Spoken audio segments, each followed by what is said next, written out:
of people would say there's not a lot of story in B2B, but I think it's all crap. In B2B, the real magic happens where your story meets your buyer's reality. And that's exactly where today's guest works best. Chris Sylvestri is a former software engineer who now helps SaaS brands translate deep research into high-converting copy. If you are too heavy on your point of view, then your audience doesn't really get you. If you're too heavy on your audience's point of view, you're basically a commodity. In this episode of Branducation, Chris breaks down how to find the balance between what you want to say and what your customers need to hear. Putting myself in other people's shoes and understanding how they use and interact with things, that's always been interesting to me. If you're tired of sounding like everyone else in your space, hit play and start standing out where it really counts.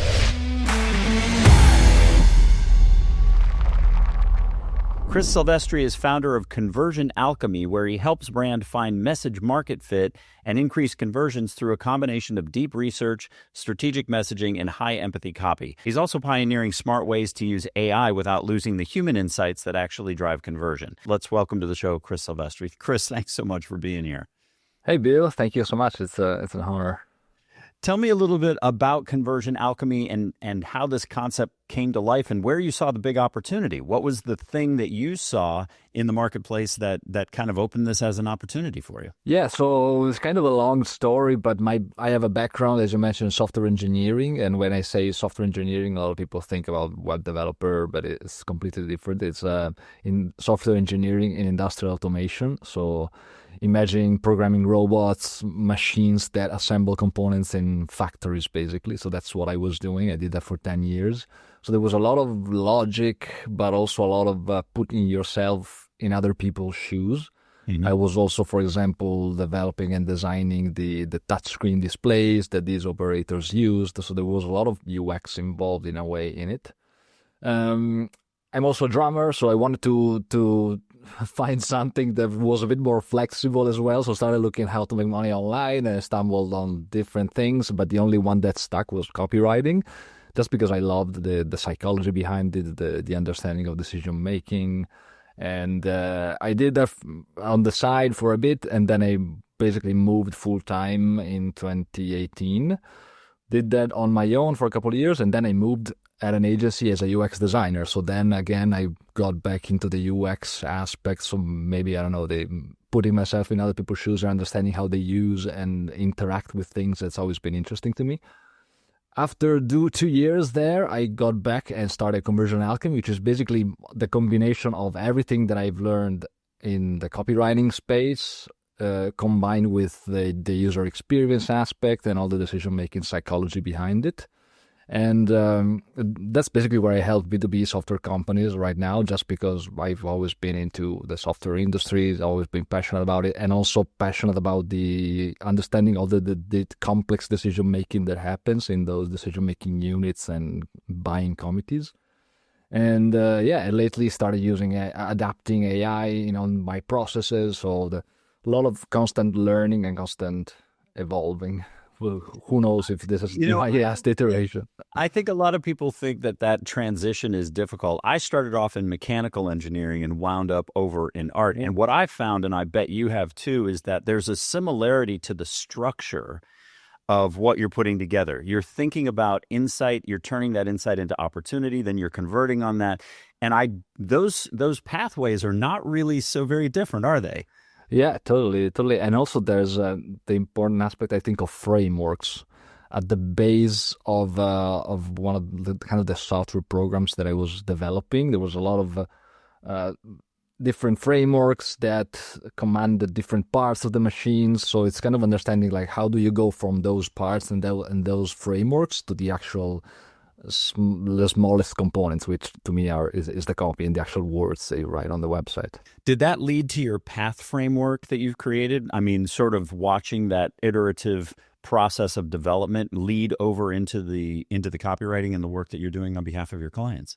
Yeah, totally. So I started learning about copywriting from learning like basic direct response. So the copywriting they used to write in the 80s for like paper prints and stuff. And right. I applied those methodologies to more of the digital online space. So specifically focused on the conversion aspect. So anything website copywriting, email, in a series. Or lately, I've been also working on sales collaterals, just because are part of the go-to-market strategy of a lot of my companies, and so started doing that as well.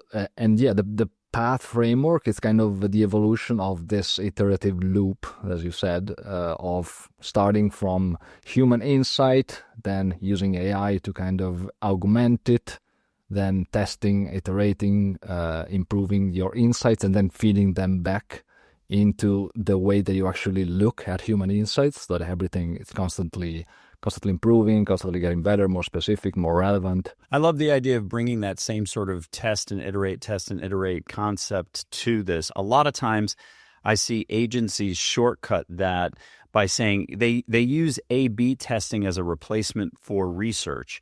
So what they do is they throw spaghetti at the wall. That was never the intent of A/B testing. A/B testing was to say, we have something that we're building on. What's the best way to do it? And I liken that to Eddie Murphy trying a new joke out on stage and saying it this way on Monday night and that way on Tuesday night. It isn't that he's trying a new joke each night. It's that he's testing, how does the audience respond to the way that I tell the joke? Would you say that that's an adequate representation? Yeah. Definitely. I love it. And also the fact that A/B testing can tell you what doesn't work, but it doesn't really tell you why it doesn't work. So you kind of have to figure that out, right, with research. What is it that most businesses miss now that you've made the transition? And I think it's always fun to talk to founders who have got a foot in both camps, right? When you've had a foot in operations that way, or the development of product or whatever, and a foot in marketing, you can really bridge the gap, which most agencies can't. Most agencies come from the standpoint of, we're here to make really great creative. That's a different mindset, and it's really hard to translate between the people who are finance, ops, management, MBA mentality over here, and the folks over here that want to make really cool shit that stands out in the world, right? So like there's always this great divide between the two of them. But when you have a foot in both camps the way that you do, you're able to kind of translate between the two of them. What is the lesson that you're teaching your clients over and over and over again that the audience can kind of use to say, hey, let's not make this mistake. Instead, let's learn from what Chris and his team have been teaching these business leaders for the last however many years? Yeah, I would say that there's two different routes that typically a founder or even just a marketer can take, which is one, it's your point of view, your narrative, and that's, imagine like in an axis in a graph. That's one. The other one, it's kind of the understanding and alignment to your audience's point of view, right? So it's important to find that balance. If you are maybe too heavy on your point of view, then your audience doesn't really get you. If you're too heavy on your audience's point of view, you're basically a commodity, just because you're basically saying everything, like the same thing that everyone's already saying.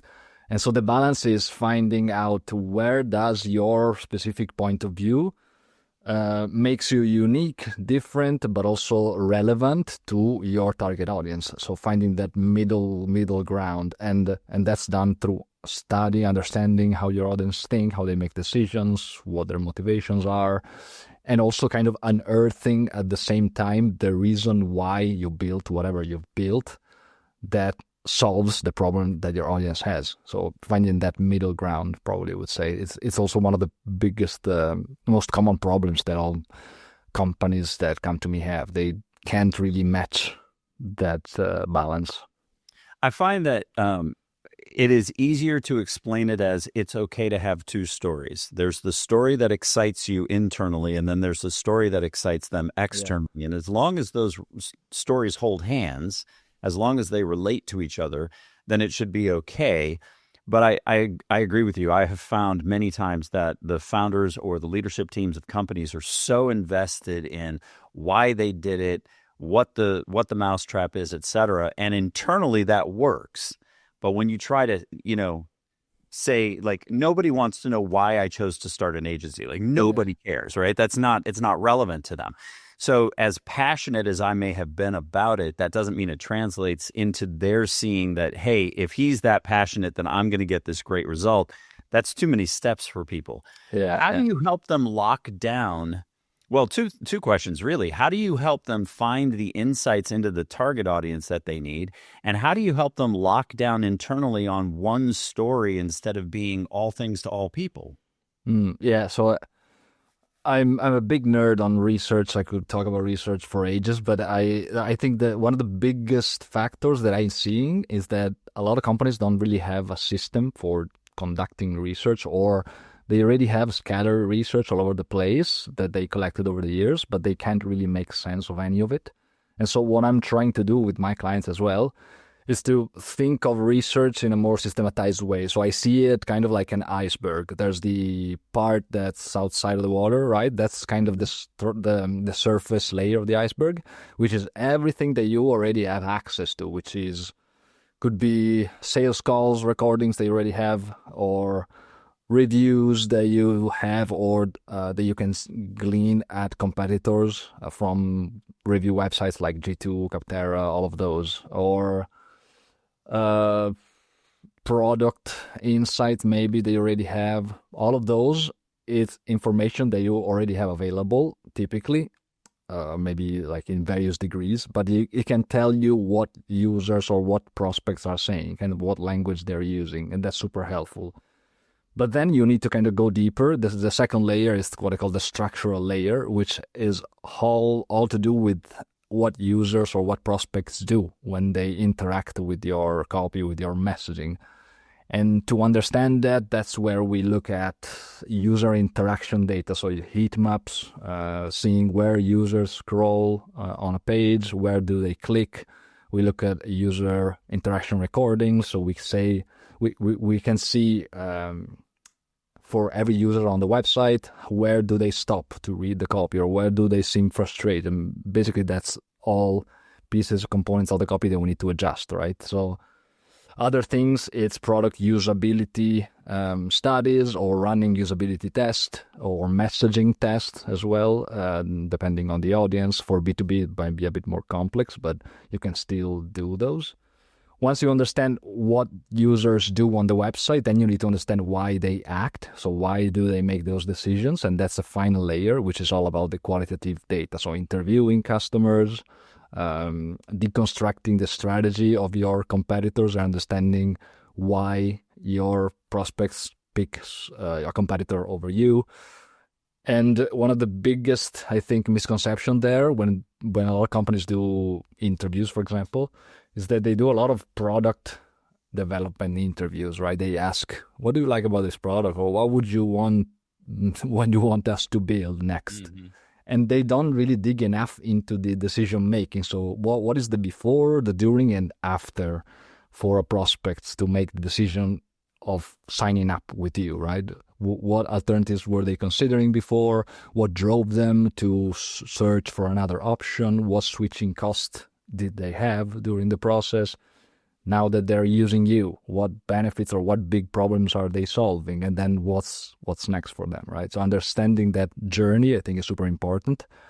And these three layers, I think, can really give you a map. And also, once you structure them, then you have a kind of a system that you can repeatedly use every 6 months or whenever, if you want to refresh your positioning or change your strategy. As long as you have a structure in place, then you are not lost and not overwhelmed by research. What role do you think storytelling plays in the process, or are you a story fan? Yeah, totally.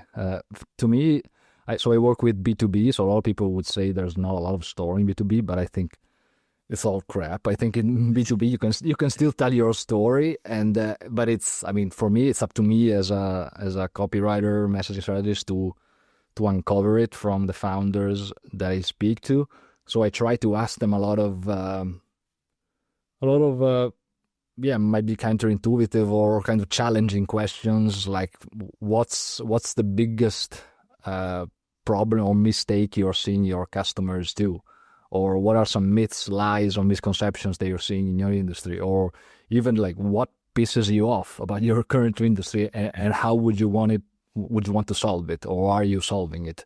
And all of those information, all those questions and their answers give me a lot of good material for the strategic narrative that then basically opens up the argument. You're basically saying, we have this specific point of view, other companies do it this way, or other customers try to solve it these ways, but it doesn't work, and here's why. And then here's how we solve it, right? So you kind of, that's a way to get their attention and also to hook them, when otherwise they would just see like a generic messaging and hover and scroll over and pass and go somewhere else. When you think about AI is having such a profound impact on our industry. Where do you think AI is good and where do you think AI is bad? And I find that founders, and especially groups that are in the creative industry, have some pretty definitive opinions about where AI is going to be beneficial and not. And especially for a group like yours that's relying on research, where I think a lot of people are making the mistake of saying, I got an answer out of GPT, therefore it's a good answer. And I think, are you finding that that's one of the places where AI is kind of stumbling? Yeah, I wouldn't say that AI can really be good at like anything definitive. Even if you ask it, one big thing that I still haven't been able to solve 100% is when you share like dozens or like even hundreds of transcripts of interviews, right? And ask it for verbatim pieces of copy, so stated exactly the same, AI still struggles. So if like asking anything definitive or anything super specific, unless you have very little data or context that you share with it, it's still struggle. So I would say AI is great at finding and spotting and simplifying pattern or matchmaking for you, just like making sense of a lot of information. But also I still value a lot of the human work of immersing yourself in the research, at least doing a first pass and using your own intuition, your own feel to then, when you see the result that AI gives you, then you can be the one saying, okay, I confirmed like this is actually true. We can scale it now using AI. So I would always advise first to do the first pass and then use AI for everything else. And also AI is not good at doing anything without context. So the first thing that I would do with AI is give it as much context and information as possible, and then it can produce pretty good results in everything from research, strategy, and actual writing copy. I think the thing that we keep finding ourselves doing is using it for an efficiency tool, but not as a solution tool, if that makes sense. So, crap in, crap out, right? And that problem has been going on with data forever. So there's a heavy emphasis on our team to, if we need a comp and Midjourney, we can lean on Midjourney to get an idea across faster or better or more completely, great. If we need something in motion and we can jump on Veo or Sora or whatever to get the idea across, that doesn't mean that it's the final solution. What it means is that we expedited the part of it that was lengthy and cumbersome and expensive, which was getting the idea out of the creative's head and into the leadership team's head. And I find interview after interview of people with respect to AI that the human experience of it is that AI is going to try to go to the common denominator and give you like the baseline. This is what everybody found worked. If everybody defaults to that, what you're going to have is you're going to have milk with a blue lid, milk with a blue lid. Like it's going to be the same thing over and over and over again.